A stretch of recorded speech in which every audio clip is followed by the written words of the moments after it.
All right. We have a very, I don't know what the word is to describe this episode that we're about to do today. We're going to do kind of a Kobe tribute episode. So we're going to talk about the tragedy that happened. By the time we listen to it, it's been almost a week of Kobe and his daughter and the 7 others who died in the helicopter crash. And all I'm going to say is we don't have any kind of structure for this like we normally don't, but even if you don't like Kobe, if you don't know who Kobe is, I want to invite you to listen because I think you're going to hear that he was much more than a basketball player, and the impact goes well beyond what he did on the floor. But before we jump in, it's kind of fun. We have a little family reunion almost with some former guests, and we have a whole bunch of LA to the core. In fact, we have Cam sitting here in his Kobe jersey. 5XL. Authentic. But really quickly, we'll introduce, and I thought it was also interesting because, and we'll get into this, I'm the only one right here who wasn't an LA native, who hasn't loved Kobe since birth. But real quick, why don't we, Cam, introduce, when did you first, when's your first memory of Kobe? When did you become a Kobe fan? I mean, I grew up a Lakers fan. I mean, I grew up down there, and so, I remember the Magic Johnson, Kareem, Byron Scott, James Worthy days. But when he came, that was a big deal. Like the high school thing. Who's the other guy? Sean Kemp. He was another high school guy. But it was just everybody kind of had their eyes on him. And it's funny, like the shoes I'm wearing today, I bought them just because the only signature shoe I ever bought was his rookie shoe. Well, I guess it's a second-year shoe, but yeah, I mean, for a kid to come out of high school and have that much impact on everybody was a big deal. And it totally kind of rekindled him and Shaq, obviously. I love Shaq, but kind of rekindled my love of the Lakers that I had as a little kid. So, yeah. And then we have Kory and Vess with us. So, Kory, real quick, why don't you talk about Kory who? Kory Stevens. Sorry. Listen, Everyone's on a first name basis. Right. So I'm Kory Stevens. I grew up in Burbank, California. So born there and went to high school there and then moved up to Utah for college. But for me, I'm a little younger than both. I guess I'm like 5 or 6 years old, younger than you too. So you're only 30? Yeah. I turned 31 tomorrow. But for me, I wasn't super aware. I'm obsessed with sports. But for me, it was more like he was a present in my childhood in a way that it was like he was part of the foundation. Not like I would watch a game here and there. Like it was what we talked about on the playground. Every time we shot, it was him. I remember when the Kobe 2s came out and like a few of my buddies had the Kobe 2s. And it was just this like he was a what I thought was a permanent part of my childhood. And I think that's why it's been so tough for me because I didn't view him as temporary. I didn't view him as something that could go away.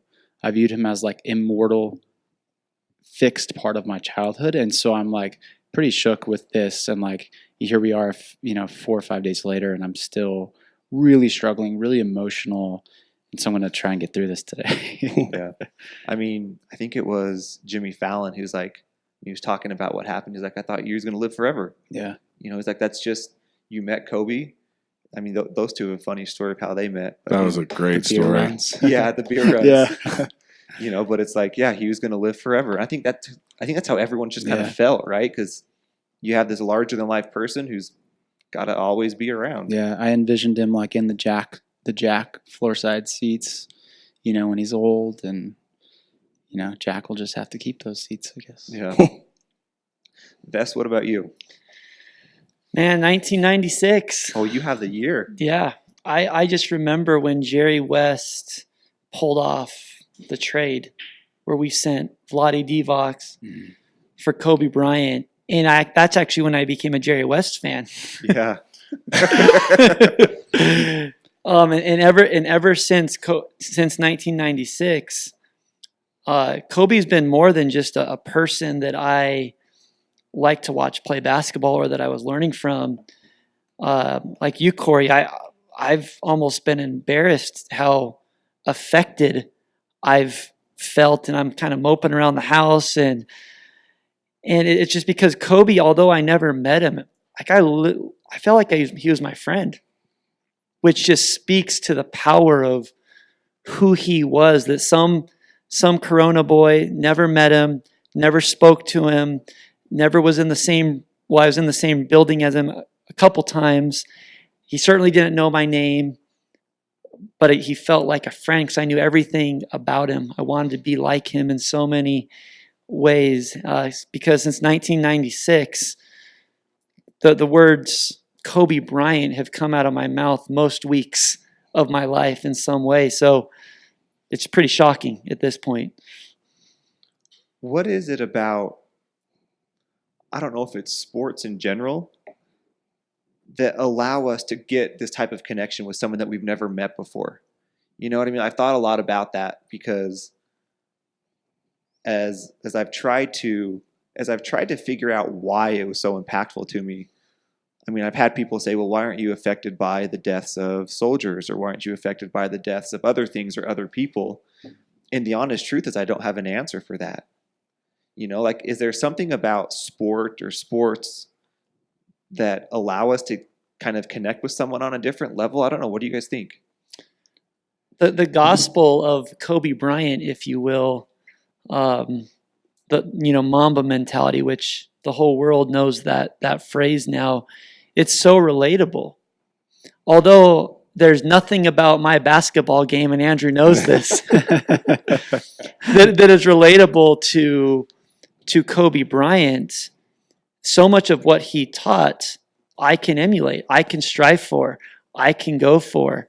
Obsessiveness, attention to detail, just working when other people are not working, grittiness. And that just formed a connection to where it's like, okay, I can't jump like you, shoot like you, move like you, but man, I can try to think like you. And I can apply that into business, and I can apply that with family.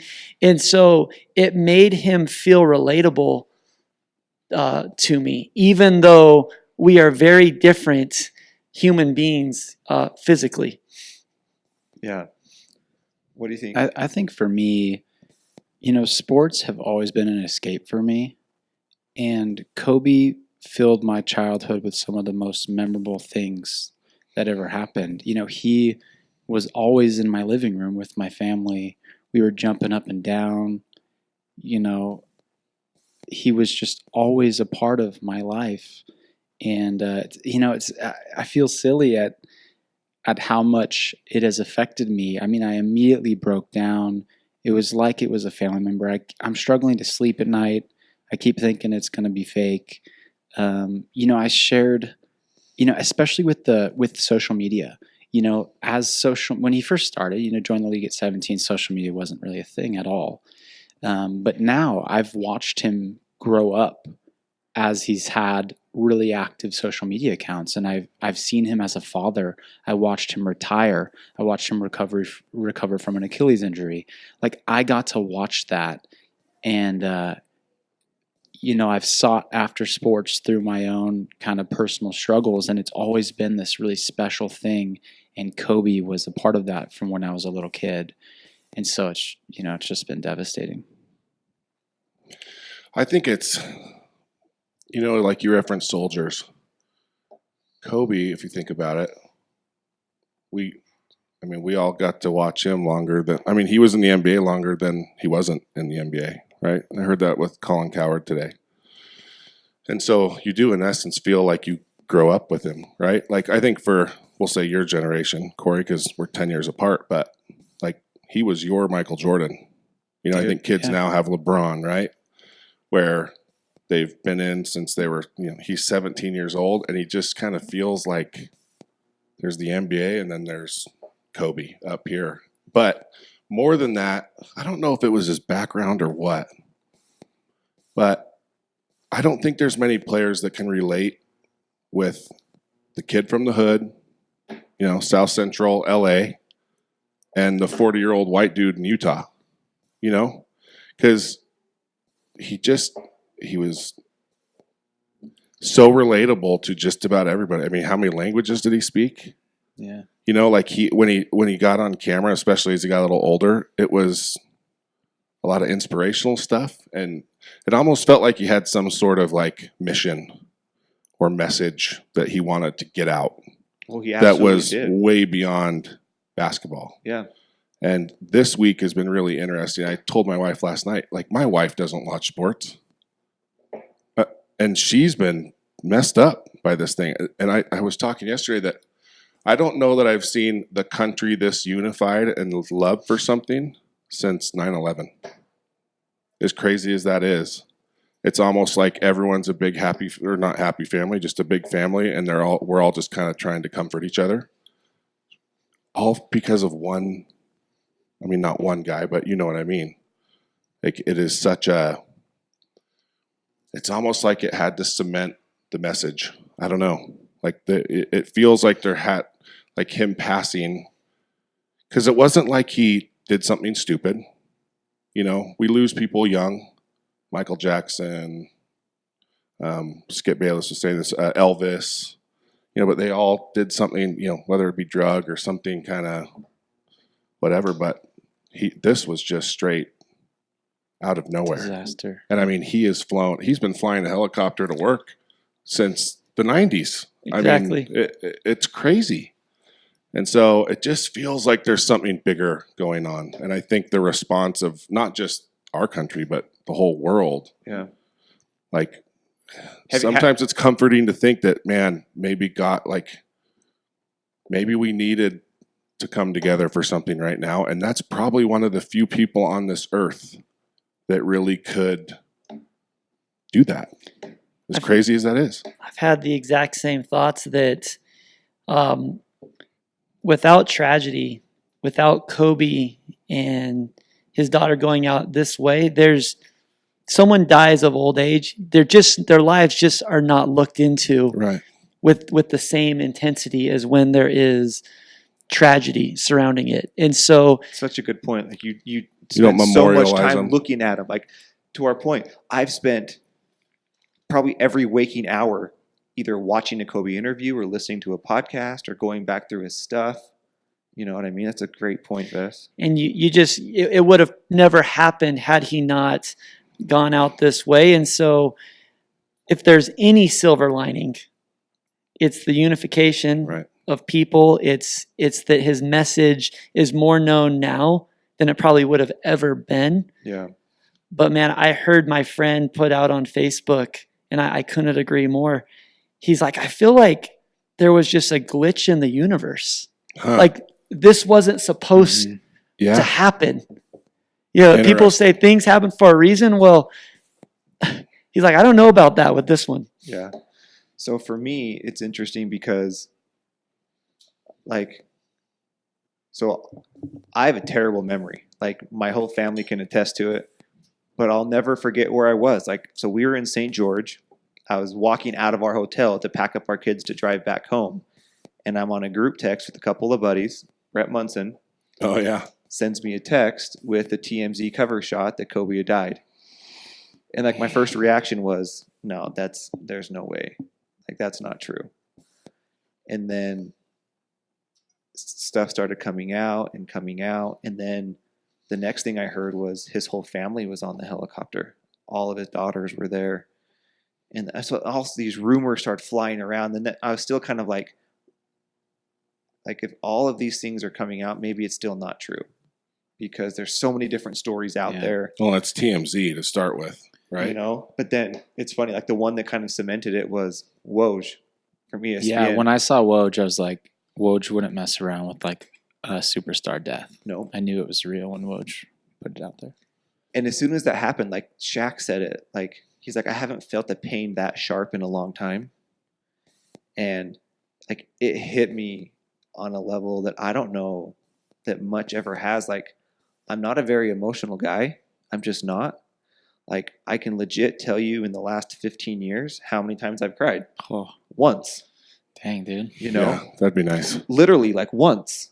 I'm I like, mean, What was well, it? once a Titanic? day. Huh? Rudy, Titanic? What was it? No, it was something that happened at work. So Andrew, I want you to finish, but I've cried twice in the last 15 years, Kory, and I one of feel them like is you and I should be sitting Kobe's next to story each that I'll other. tell you. Yeah. And so, like, I'm not an emotional guy. And so the fact that it would affect me on that level was eye-opening to me because legit, so that whole first day, like, I found myself fighting back tears, like fighting them. So I'm like, I'm not going to cry over this. Like, it's Kobe. Like, I don't need to cry over this.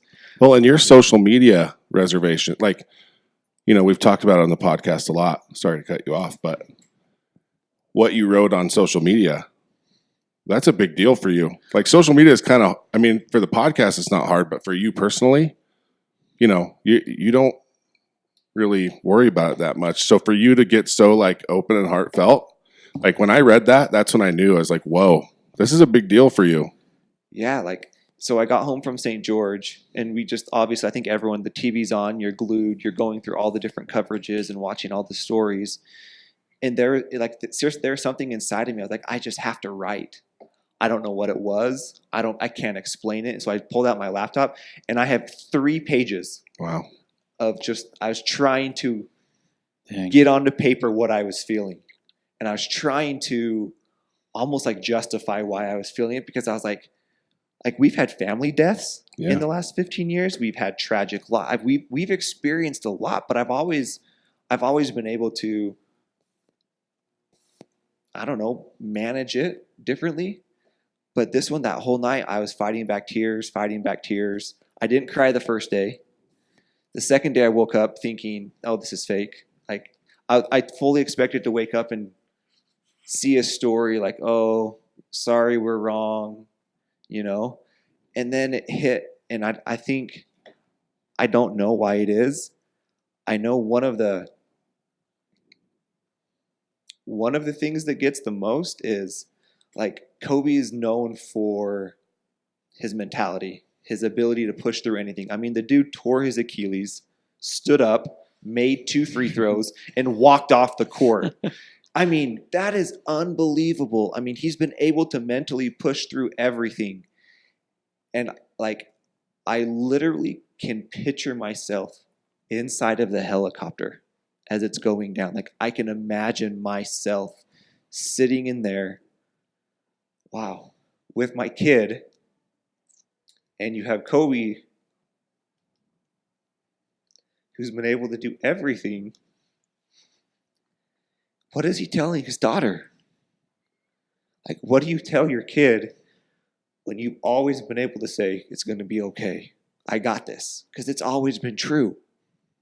You know, at that point, I think that's when it just hit. Like, I don't know. Like, that's when it just got so heavy, like seeing all the pictures of him and Gigi together and like the time that he was spent, and then, I don't know.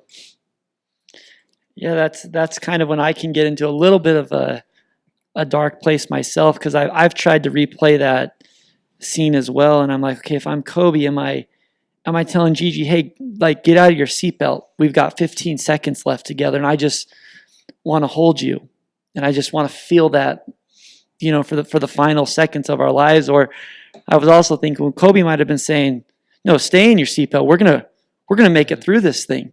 Like, I want you safe. We're gonna fight. So stay in your seatbelt. Hey, here's my hand. Let's hold hands.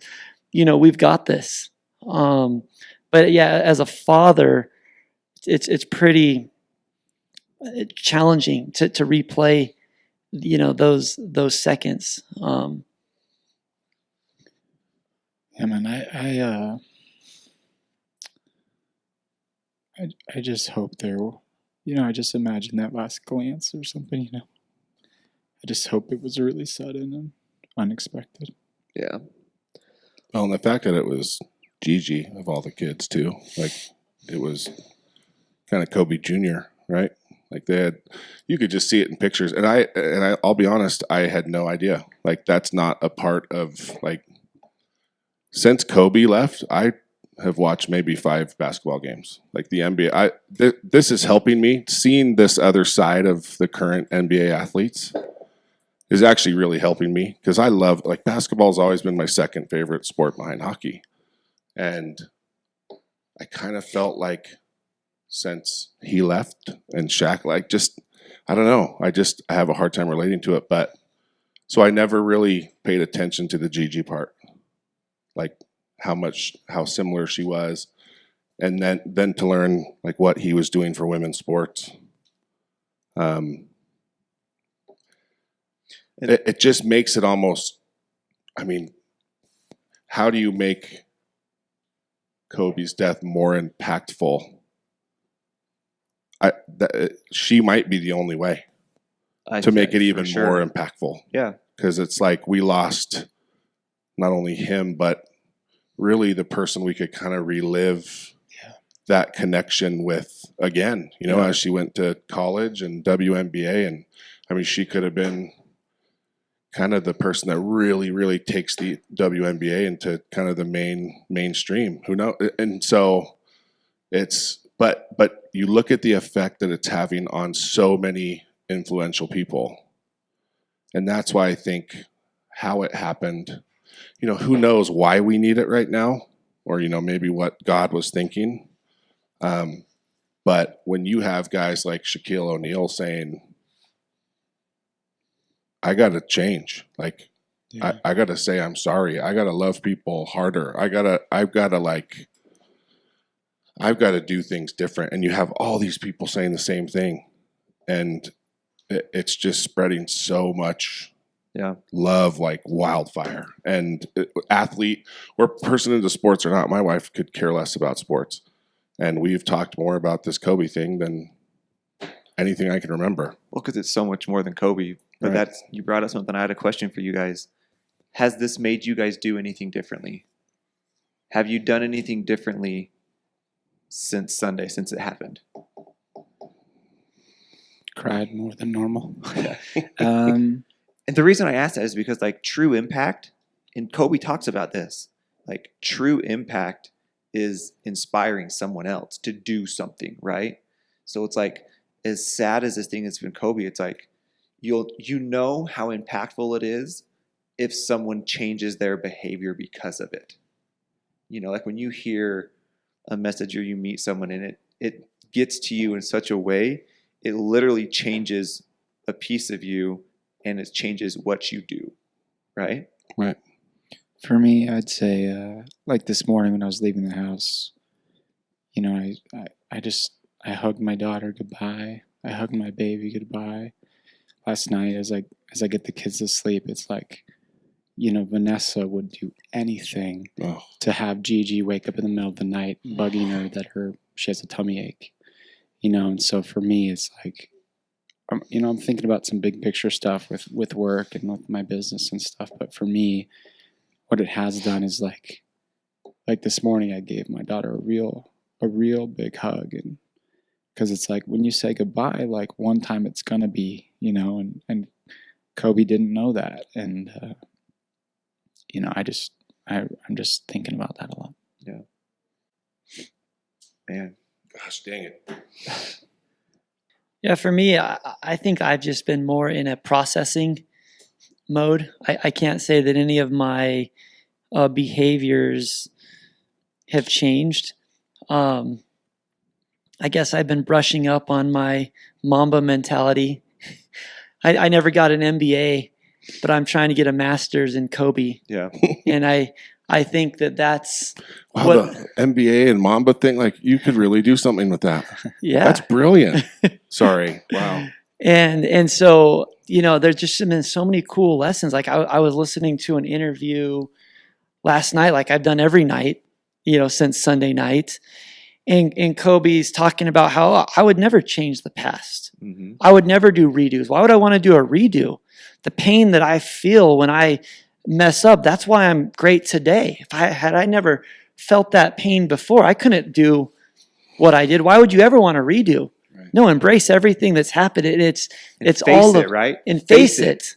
Yeah. That's this big thing. Like face it, know what you did wrong, appreciate it, and learn. Exactly. And so what have I done? I've been writing a Kobe textbook, more or less, right? Exactly. Just like that, of things that I want to remember, of things that I still want to learn. And I think that's the hardest part for me is, man, I valued his career, and that was so fun. But as I've watched him post-career, win an Academy Award, Yeah, that was crazy. come up with detail. If you haven't watched that on Oh, it's so ESPN good. Plus, it is incredible. He's got Granite Studios. He's got, he's coaching his daughter, pushing the WNBA. Like, I was legitimately as excited for Kobe post-career as his actual career. And so I just feel like we're all missing out on something. Like, the education wasn't done. Kobe was going to be so much more than just a basketball player or just an athlete. He knew it. The world knew it. And now we're going to miss out on it. And that sucks. It really sucks. I Like, think- we don't have that. Like, Michael Jordan sucks at it. I hate to say it. Yeah, it's true. We don't have a real true, like, elder statesman that everybody loves, respects, and is just glued to. Well, no, I even asked the question, like, if MJ would have, if they would have swapped places, would it have been the same? No. And it's not. It's not. It's no disrespect to MJ, Right. And that goes to what you're saying, Vess, because for me, I don't miss Kobe on the court. Like, I don't. Like, I Well, watch. because you're a Jazz fan. I do miss that shot, though. Yeah, I'm but just kidding. no, but but it's true. I'm a Right. Jazz fan. Like, I grew up hating Kobe. Like, I remember in the Western Conference Finals, Kobe airballs 3 shots to tie or win the game. I'm like, yes. Like, I remember the poor that. guy's 17 I- or 18 years I old. remember Oh, that man. moment. You Right. know what I mean? Did you watch the post-game conference, though? Yes. And they asked him, he's like, they were great shots, so I just missed them. 17-year-old, and it didn't faze him. It didn't faze him. There was no regret. There was no my bad. He was like, dude, they were great shots. Just missed them. He's like, on to the next. That's one of my favorite moments of Kobe's career, that press Yes, conference. it's amazing. Like, I didn't appreciate it then like I appreciate it now. Right. But to your point, Vess, about Kobe, his after career, it's like Kobe 2.0, that is what, like, in my letter to him, as cheesy as that was, like I said, like I don't think it was cheesy. Like- Stop saying that. I had this evolution of hatred, secret fandom, because I didn't want anyone to know that I was a fan of Kobe. Because Kind of like a Trump supporter. I hate him online. Right in the booth. like Yes. cheer for him, hate it, but then it's like, oh gosh, okay, good. Right. So, like, Unemployment is pretty low right now. To start the evolution of becoming a fan, enjoying what he did. And honestly, I enjoyed what Kobe did more his last year than I did when he was winning all of his MVPs and all of his awards. Oh, the way he went out was amazing. And then he dropped 60 Oh, man. against the Jazz. Yeah. Well, they're not very good. Shut up. I'm just joking. But here's what happened with me. Like, I totally found myself in Kobe as I really started to dissect him. As I started to see him as more than a player and more than stats, as I started to see what he did, and to Cam's point of how intentional he was in the message. I mean, his whole thing, like, as I've gone back, literally I can't count how many videos and interviews in the last week I've listened to of his. And it's been awesome. He literally has become a hero of mine because of his message. Everything has been about motivating the next generation. Everything he's done is about leaving everything better than the way he found it. He's every bit as good of a human being as he is a basketball player. And that's crazy. Yeah. But it's been an evolution, right? He's had some hiccups along the way. But Just like that's what makes him everybody special, does, right? Like, everyone's had their ups and their downs. Right. And there are people that can't and won't see him differently, and that's on them. Sure. But to see him, and then for me more than anything, where my number one respect for Kobe is to see him as a dad. Like, I thought that he was the most amazing father to his children, to his girls. It's been mind-blowing. You see it when they don't know that the cameras are on. Obviously, now I'm paying attention to every interaction between Kobe and Gigi, and you see secret handshakes. And when Gigi looks at her dad, Oh, man. you can just see the love. And honestly, highlights of Kobe, game winners, that emotionally is not affecting me. It's the stuff when I see him interact with his daughter, specifically Gigi, and just the admiration and respect. That's what gets me. And it's also amazing. You see Kobe in Gigi, her mannerisms, her piercing eye contact, just her swagger on the court, the way that she looks at him when he's coaching her up in a huddle. I'm with you. That's where my admiration has gone through the roof, because I didn't know that Kobe until probably the last year and a half, when he's been real active on social media showing family life. Well, and part of it is when he retired, he stepped away from the game. You didn't see Kobe. Mhm. That's what a lot of the greats do. As soon as they retire, they all kind of get out of the spotlight. They go away a little bit. But as soon as Gigi wanted to come back to the game, He was there. all of a sudden Kobe's sitting front row at all of these games, and you see him, Kobe learning Slovenian to talk trash to Doncic. Yeah. You know what I mean? And you see then you see the picture of their secret handshake when Kobe's about to throw the ball in, and he puts his hand behind his back and gives a little high five to Gigi, who's sitting in front row, as a little girl. Like that kind of stuff. And there was an interview with Kobe and was it Jimmy Kimmel? We had the video of it. But have you guys seen that one? Mm-hmm. Where people would come up to Kobe and they would be like, "Oh, Kobe, you need to have a son. Someone needs to follow in your footsteps. Someone needs to, do that." And Kobe's like, Gigi would be there and she'd be like, hold up. Like, I got it. I got this. And to your point, like that was Kobe. I mean, it was Kobe. Oh my gosh, it was him. And seeing that relationship and then just seeing all the different stuff that he did. And what's been fun is as people have kind of paid their respects to him, all of these stories of things that he was doing outside of the spotlight, because he was genuine. The Kobe haters can say, oh, there's these people who say he was the worst teammate ever. He was this and he was that. But Derek Fisher actually said something, and he was like, if he was such a bad teammate, how come after all of these years, we all have such a strong relationship? Yeah. Like it's you can't fake it. Yeah, Kobe as a teammate, he was a tough teammate because his loyalty was to winning. His loyalty was to truth. There is truth when it comes to how basketball should be played. And I think sometimes people misinterpret Kobe being hard on a teammate and expecting more as him being a bad teammate. Well, leaders don't pander. Leaders set a standard and they hold you accountable, and Kobe was elite at that. So other people that can take it, like a Derek Fisher, like a Rick Fox, who took a lot of heat from Kobe, they respect it. The best story is one game when the Lakers sucked towards the end of the year, and Lou Williams and Nick Young, they said after a game, Kobe comes into the locker room, takes all their shoes. Yeah. He's like, you guys are too soft to wear my Kobe's. You can't wear my shoes. Took them. Yeah, Yep. they were I didn't know all that wearing story. Kobe's. Wow. Yeah, so they were wearing Kobe's. He comes in, he just takes them. It's like, you guys can't wear my shoes. Well, another one from Rick Fox. He told a story about how I don't know how bad Kobe shot, but it's something like 17 for like 47 or something.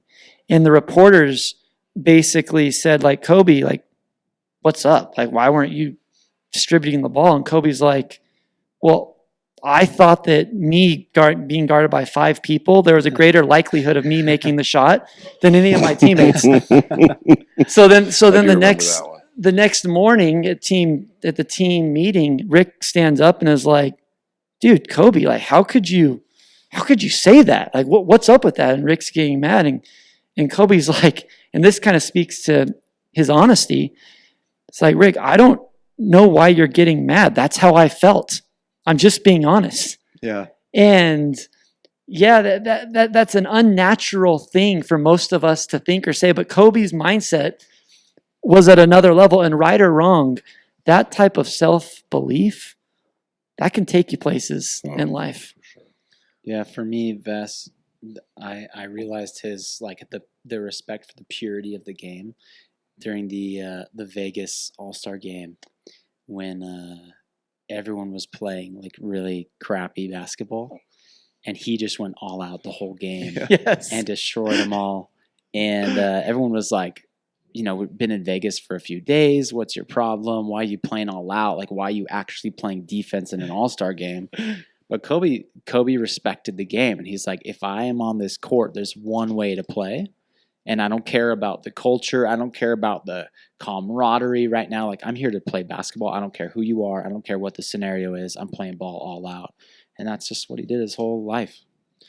I mean, there are so many countless stories of guys being inspired by him, but like a peek into some of his mentality, things that I've learned about him. Like, one, I think he's one of the most brilliant minds that we've ever had.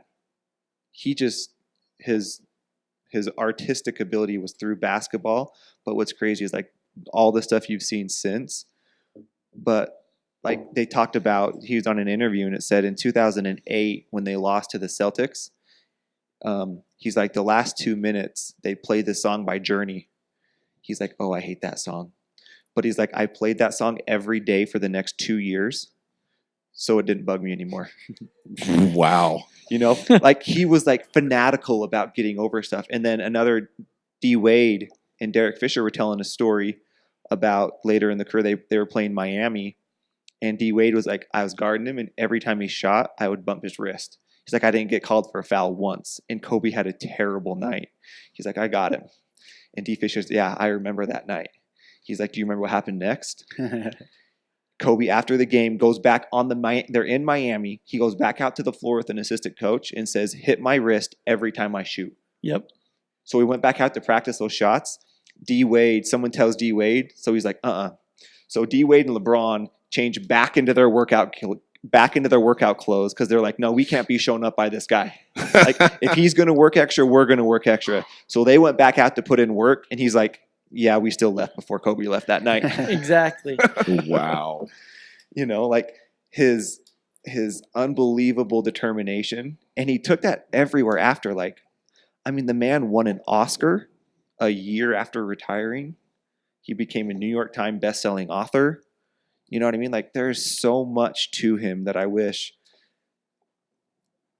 as bad as the tragedy is, maybe it's going to give everyone an excuse to pay more attention to him, to really look and peel back some of the layers that was Kobe, right? I mean, do you guys have one main thing that you would say that, like, when you think of Kobe, that either reminds you of him or maybe the one thing that you've taken from him? One thing that is a tough question. I will tell you, and this is probably the most talked about moment of Kobe's career, but the year that he ruptured his Achilles tendon, I don't know if you guys remember, but the Lakers made a late push to make the playoffs, and Kobe was playing 48 minutes a game at that point. To the point, like the coach, it was D'Antoni. He would beg Kobe to come out of the game. He's just like, no, I'm not doing it. Well, eventually it gets the best of him and he ruptures his Achilles. But what's really interesting is, he ruptures his Achilles, and you see the video of him reaching down. He actually says in that moment, he was trying to pull his Achilles down as though he could repair it. Oh my gosh.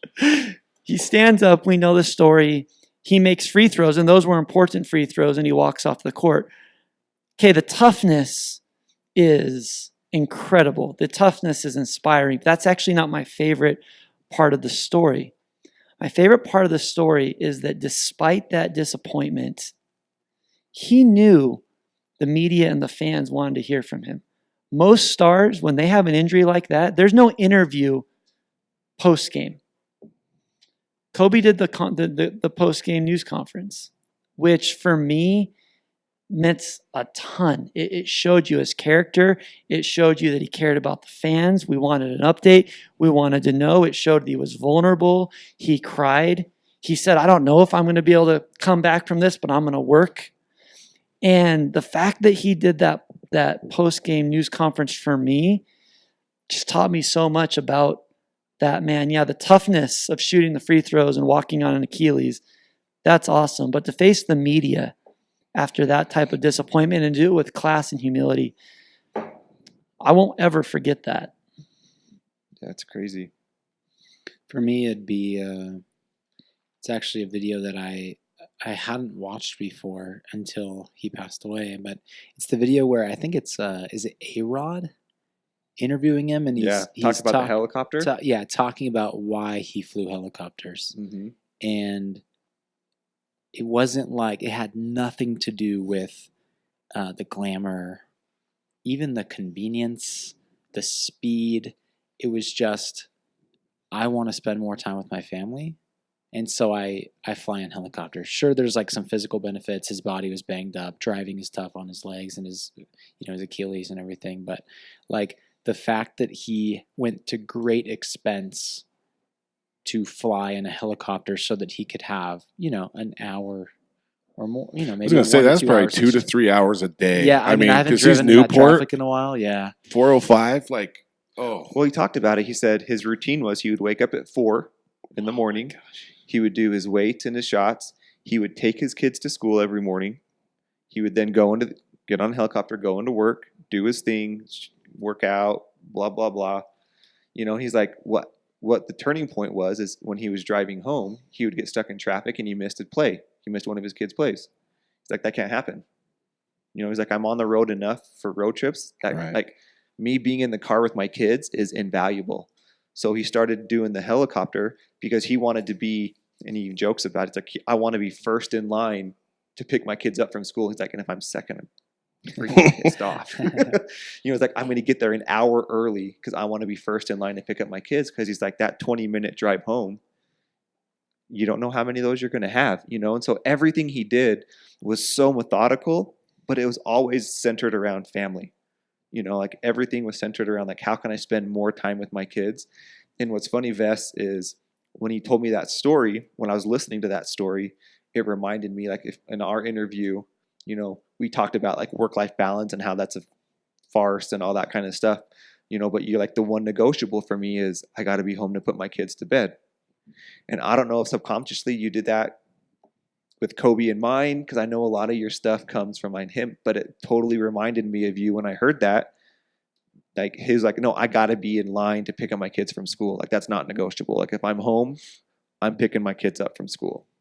That was part of the reason why he worked out when he worked out. Yeah. I'm going to work out at 3 or 4 in the morning because I'm not going to take those hours away from my family. Mm-hmm. And that's just a sacrifice he was willing to make, and he made, and God bless him for it. Yeah. So another one of my favorite things is he did an interview with Lewis Howes. It's one of my favorite podcasts, The School of Greatness. And he starts talking about, like, after he retired, like Lewis asked him, what did you do? Like, how did you approach that? Because everybody always was asking Kobe what he was going to do next. And it's funny, his answer, if you guys know me at all, the go-giver, right? The law of value. So I'm going to read. So they were asking Kobe, and this is literally what Kobe said. He's like, I asked myself, like, what's the biggest industry I can get into? That was the first question that he asked. And then he said, it's not the wrong question. It's the wrong first question. Right. Literally, Kobe Bryant said this. Like, my all-time favorite quote is from the Go-Giver, where it's not, can you make money? That's the wrong first question to ask when you're talking about business. The first question is, where can I provide value?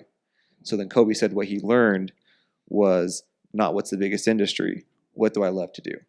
And what can I continue to do for people? He's like, and that's when I found storytelling. And that's when all of these different things. And I mean, just the more I research and the more I find out about Kobe, the more just I feel like we are so aligned in what we're trying to do and accomplish, and like just his message and his mission of, making everyone better. Everything about him, like that's why he got into storytelling, is because he said nothing can move the world like a story. Like that's the only way the world and people will change, is it's through story. And that's why he studies story. Like he talked about, like his team, if you will, was Oprah, Tim Cook, and the CEO of Nike. It's a pretty good team to have, But that's who he surrounded himself with, and that just kind of also shows like when he wants to do something, he wants to do it right. You know, it's like, so as we go about our lives, like if you're going to do anything, like do it the right way. Like if you're going to do it, you might as well do it to the best of your ability, you know? And that's like my message that I'm taking from Kobe is don't ever wait. Don't ever think, oh, I'll get to that. Or this one's not as important. You know, like I'm going to take a game off. I'm going to take a night off. You know, he never did. Yeah, imagine what he would think of load management. Oh my gosh. Man, he would be pissed. Yeah. He would not agree with like guys taking, Just games resting. off just Well, and to he's out. rest. He said, I don't agree with it. Yeah. There's stuff out there. Load management. You know, it's crazy. I mean, to think. Wonder what firm thought that one up. Yeah. That sounds like a PR. For you sure. know. For sure. Really, it's just a hangover, but let's call it load management. Yeah. What would you guys hope that someone who didn't appreciate Kobe as a basketball player would appreciate?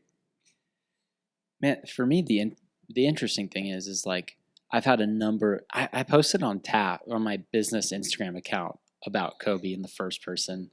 It affected me that much that like I wanted to write my own kind of note about like, hey, there's this father in Utah getting his kids to sleep that is like crying at night, and he would never. He might never imagine that would happen. I've had a number of people reach out that were like, being here in Utah, or like a lot of people from Texas that are here now, like people hated Kobe. Suns fans, Spurs fans, Jazz fans, they all hated him. But they all really respect him. And it seems like a similar journey to you. Like, I'm struggling to find, there's the few random crazy people that are like, well, remember what he did, or, Yeah. And I'm just like, dude, shut up, man. He just passed away. I don't want to hear that crap.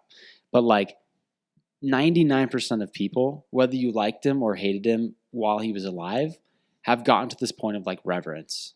And I really appreciate that. Yeah. There's a tweet, I'm trying to find it, and it talked about how sport hate isn't real. It's really love. And It's so, like, respect.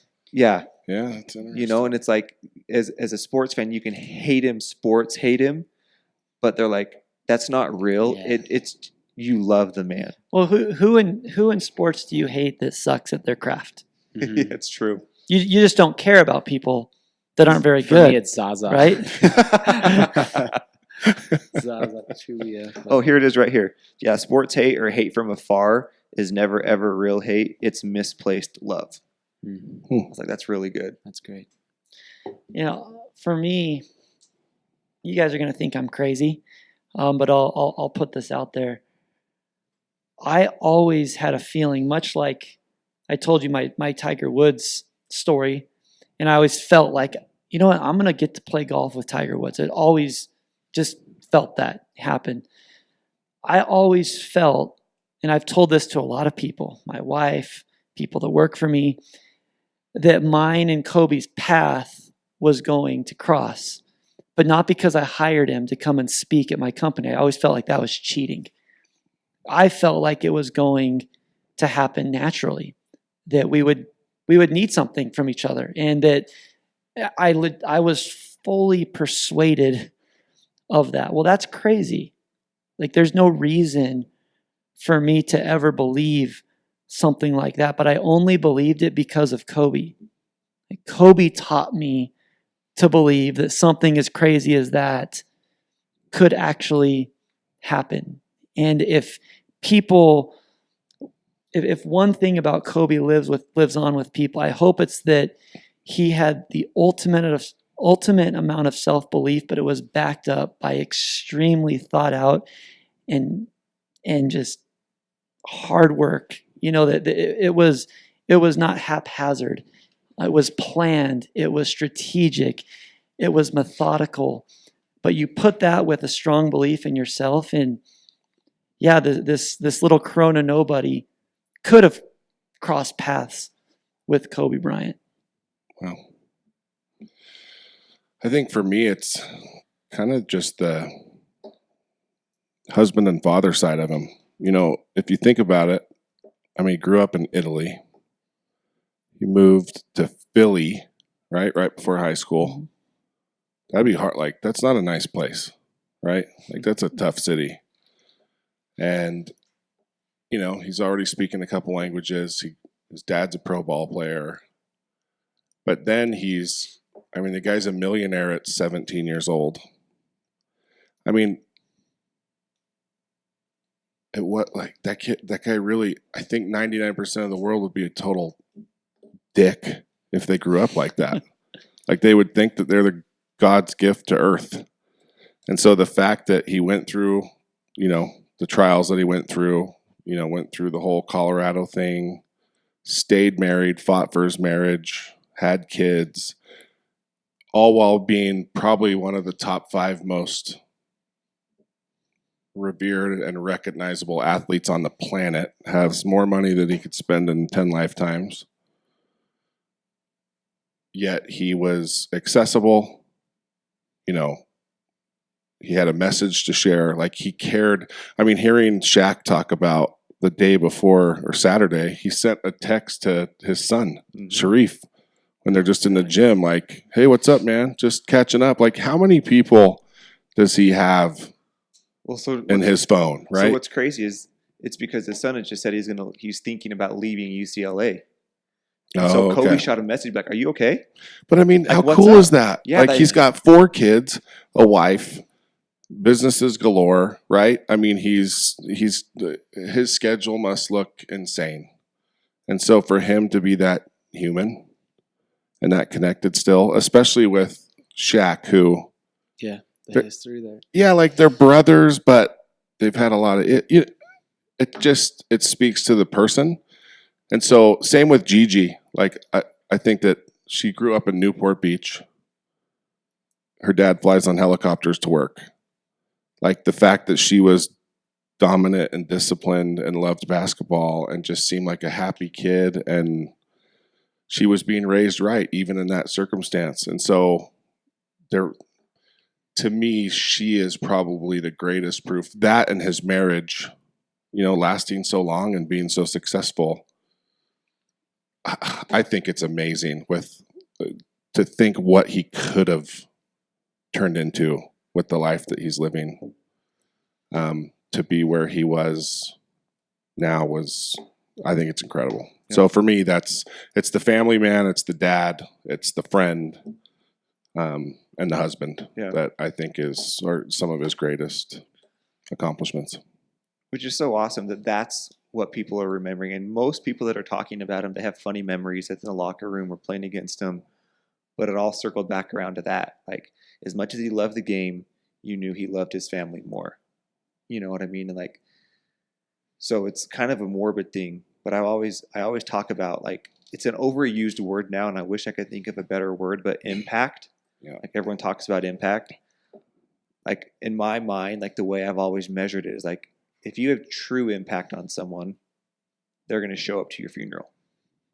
Because that means that they're going to go out of their way to make time to pay their respects to you even though you're not around. It's like in my mind, it's like, I think about this, which is kind of weird. How many people are going to come to my funeral? Like, have I had an impact on someone where if they have a work meeting today, they're going to miss it because they're going to make sure to be there to pay their respects. And holy cow, across the world. Oh, dude. I mean, even at the Jazz Arena, which was so cool, like the Kobe #1 hatred place, everyone in front of the arena is putting Kobe jerseys down, a little vigil for him, and everywhere around the world, just people paying their respect. But it always comes back to him as a person and him as a man, which is funny because if he was in the league 10 years ago, I don't think that would have been said about him. I don't. And I could be wrong because I still probably hated him at that point, but I don't know that it would have been appreciated as much if he wouldn't have retired and people wouldn't have seen this other version of him, this other side of him. I agree with that. He's one of the first, superstars to retire at a time where he can be ultra famous after his career because of social media. So, like LeBron will be the same way. LeBron's going to be crazy famous after he's done playing and will do a lot after. But you look at like some of the legends, like, they'll come to the occasional playoff game, but like they're not super famous anymore. The young kids wouldn't recognize Bill Russell, but now, like, Kobe was the first guy that was even more famous after than when he was playing. and that was a new thing for NBA players, and he recognized that, and he used it for good rather than just wasting people's time. And on that note, while he was playing, he was building the Kobe brand, right? He had his own shoes, everything like that. But if you look at everything he's done since he retired, nothing carries. I mean, the Mamba Academy does, but everything else doesn't carry his name really. He's building other people. He's building other brands. It's like his ego, he doesn't need it anymore. Right. Like Granite Studios, it could have been Kobe Studios, but it's not. You know what I mean? And like all this other stuff that he's doing, I don't know. It's just crazy to think. I mean, even down to like his shoes. Like Kobe's shoes are the best shoes ever made. If you go to an NBA game, there are more NBA players wearing Yeah. Kobe's than any shoe, and it's not close. No, it's not even. And what's crazy, I pulled up an article on like innovation on Kobe's shoes. He was the first one to innovate on almost everything that the shoe now has. Kobe, you'll appreciate this. Like he was the first guy to do all of it, and he wasn't scared to make mistakes either. Like if you go back through all of the shoes, so my personal favorite's the Kobe 6. That's my number one all-time favorite shoe. But like the Kobe 7 sucked, And he learned from it, right? Didn't go back to it. And then when he tore his Achilles, the 9 had like the sock that was attached to the shoe, and flying it. He was one of the first ones to come out flying it on a basketball shoe. Just low tops in general. He was the first one to do low tops. Everybody ripped on him for that. But it just shows you that. And he talked about in one of his interviews. It was funny because they were making fun of the Kobe moon boot, the Adidas shoe. And he even's like, from that other company. Kobe 2s are kind of ugly. Like they were terrible, but he's like, that's when I had to take control of the design process. And if you look at what he's done, just with the shoe, like it's the best shoe ever. He treats it like everything else he does. Yes. He treats everything the same. I mean, it's crazy. Everything in his life was the exact same way. Well, and I would say the NBA over every other league. Again, I struggle with the NBA. Like, I can't stand some of the athletes in the NBA, but I don't know that there's another league that has a better example for young players than the NBA with him. Like Kobe would have been so beneficial for the young guys now because, they all grew up with him. They love him. They respect him. Like LeBron, I've never liked LeBron, but this last week I've completely softened because seeing him, those jerks shooting video of him crying in the back lot or at the airport. Yeah. From the helicopter. So no one's watching him. It's real. And he's just hugging and crying. And to hear of their relationships, like what Kobe thought of him has helped me realize, like, you know what? He's probably a pretty good dude. Yeah. Because Kobe sure loved him. And it's kind of treated him as, the heir. And so how many players are going and working out with Kobe in the summer? Any superstar right now has said the summer I spent with Kobe was a turning point in my career. Jordan doesn't do that. Bird doesn't do that. Magic doesn't do that. Like they're not working out with all of these guys. Well, you told me to watch that. When he's been Donovan doing it Mitchell post-career. thing. Yeah. I mean, he's been doing it recently. Yeah. Like with college kids and even all of his girls' teammates. He's like, I'm helping them with their footwork because he's like, I'm not teaching them how to shoot. I'm teaching them what angle your foot needs to be. I'm teaching them how to look at the posture. He's like, I'm starting with the basics and we'll get. It was sad because he's like, me and Gigi, we have a 6-year plan and we're on year 2. Ugh. You know what I mean? Just everything was planned out. But he's like, he had this progression of what he was going to work on with them, And like, Vess, you hit on detail. I mean, when that show came out, as a Jazz fan, one of the first ones you did was about Donovan. Yeah, that's the one, like you told me. And that was crazy. It gave you a peek into his brain on how he approached the game and film. Yeah, I'm obsessed with sports. I read all the forums and blogs. And when I watched that show, that episode I saw on Donovan Mitchell, I was like, I know nothing about basketball. Donovan was probably like, oh my gosh. Well, he said, he's like, I watched it 4 about times. It was a playoff series. He's like, yeah, that night I watched it 4 times to make sure that I got everything that he was saying. Well, listening to Jordan and Kobe go back and forth, I watched a little trash talking video today. And their trash talking was like, it was almost like scientific version of basketball. Like, no, your spacing was all off. Like, no, I felt your legs. I knew what you were doing. Like, Yeah. they were talking about something that, you know, like Wayne Gretzky's my guy. And that's, if you talk to any hockey player that's ever played against him, they say you would see Gretzky take off. And it was like, is he even paying attention? But he was 5 to 10 seconds ahead of everybody else. Like, he just knew, like, his mind, because he's small, he's slow, but most dominant player to ever play the game, and I don't think anybody will ever pass him. But it was his brain, it was his mind. Like, he loved the game, he studied the game, and he just knew it better than anybody else. Yeah, and I think that's what I'm the saddest about, is we're not going to have that creativity, that mind. It'd be nice if Jordan, like, I wonder Different, how. man. They're not the same guy. But at the same time, No, could they're he not. work on the public? Like, He could, but they're not the same. I mean, they do not approach, like, they're cut from the same cloth being competitive. on the Like- floor, I think they're very much the same. But I feel like with Jordan, it stops at competitiveness, Mm-hmm. yeah, and there's so much more depth to who Kobe is, who he wants to be, the way he wants to influence the world. One of the things that kind of bothered me for a while until I finally reconciled is Kobe kept saying things like, "Well, I don't miss playing basketball." I'm like, what? How can you say you don't miss playing basketball? That's like swearing to me. That seems so weird to me. Yeah, I don't miss the NBA at all. I don't even know. He'd say things like, "I haven't even been to an NBA game," and it finally clicked for me, where when you truly, like, give everything you've got and you're honest about it, like, he was able to fully close that chapter of his life, put a bow on it, and say, I've got zero regrets and I don't have to go back to it ever again. And now my focuses are these things. Yeah. Once I started to think about it that way, I'm like, okay, that's why he's saying that. And it's been so impressive to me to see him be able to compartmentalize his life Yeah. so well. I mean, he's like, if my next 20 years aren't better than my past 20, then I failed. Yeah. yeah. You know what I mean? To your point about, like, yeah.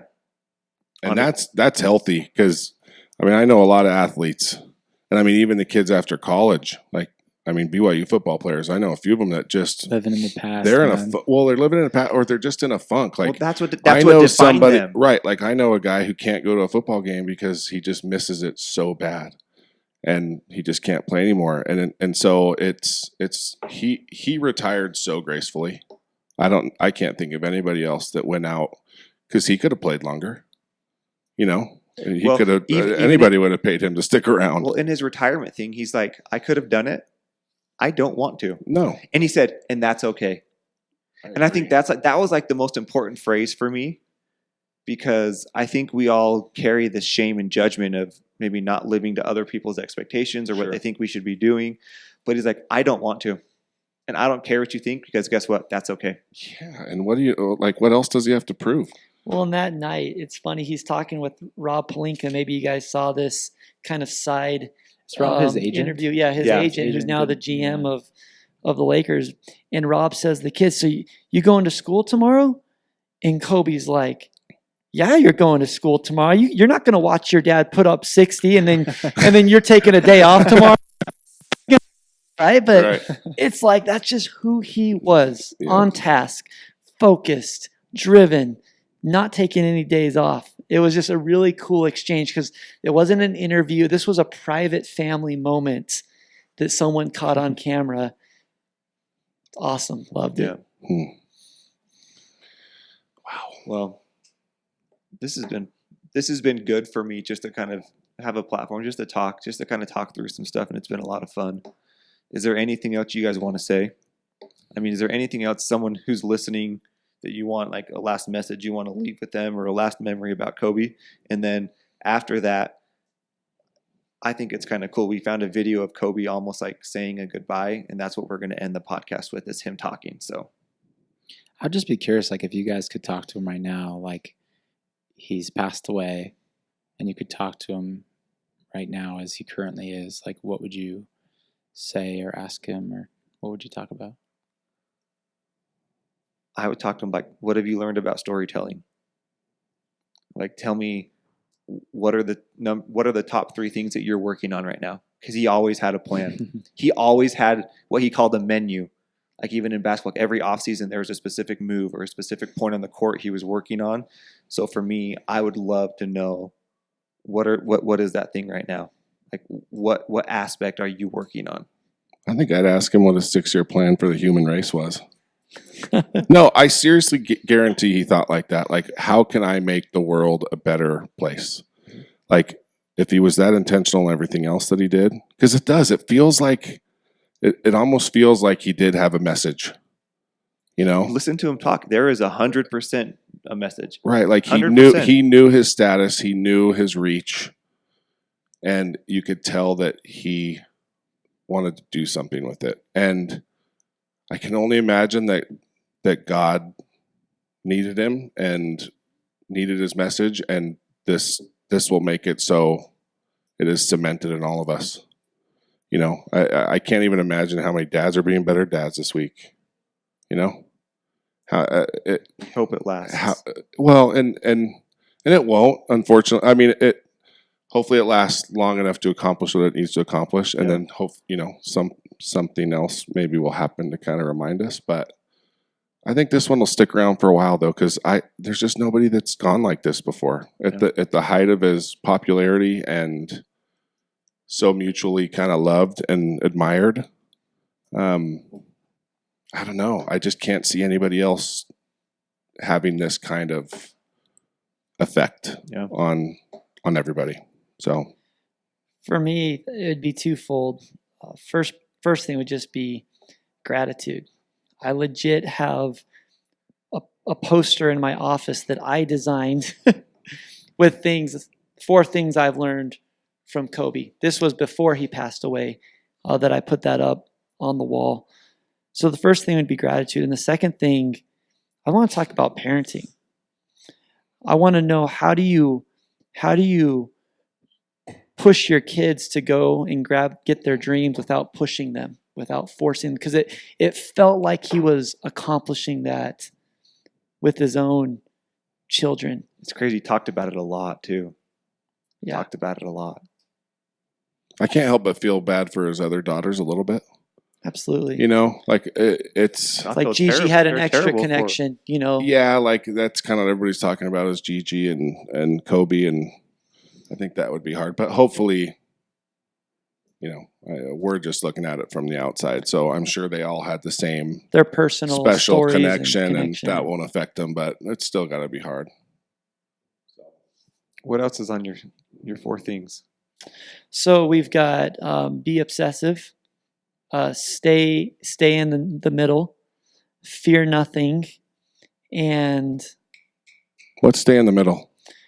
you're not too high, you're not too low. Okay. You're always in the middle, because when you get desperate, you do things that you wouldn't do when you're thinking clearly. So you're in the middle. Right. You're always in the middle. I'm drawing a blank on my 4th. I'll get back to you, Andrew. Yeah, and I mean, for me, like, because a lot of these podcasts would ask him, like, what was that message you want? And it's always like, he wants people to stay curious. Be genuinely curious about life, about whatever it is you're going after. And then, like, his definition of greatness, like I said, was you want to inspire someone who's next to you. It's not something that lives and dies with one person, but you inspire a person to inspire a person to inspire a person. It's like that lasts forever. It's like that's true greatness. So we're going to end this episode a little bit different. The episode's been different than most. There's actually a video clip of Kobe, and he's basically kind of leaving some parting guidance. And we felt like it's pretty fitting for kind of this episode. So this video we're going to end the episode with is actually Kobe talking. So we hope you enjoyed it. We hope there's something that you can take away from it that inspires you to be great and love a little bit harder and a little bit deeper. So here comes the video. Enjoy it. Hello, everyone. I'm so sorry I can't be with you tonight. However, I couldn't completely miss the chance to take a moment to share some thoughts with all of you. The lesson I cherish the most is how important it is to love what you do. If you love what you do and it's making you happy, all the hard work and perseverance will pay off. I once had a guidance counselor tell me that I shouldn't play basketball, that it would never amount to anything for me. His negativity towards me made me stronger. You can't stop people from trying to limit your dreams, but you can stop it from becoming a reality. Your dreams are up to you. I encourage you to always be curious, always seek out things you love, and always work hard once you find it. So with that, please know I'm thinking of you, supporting you, and encouraging you always. Peace.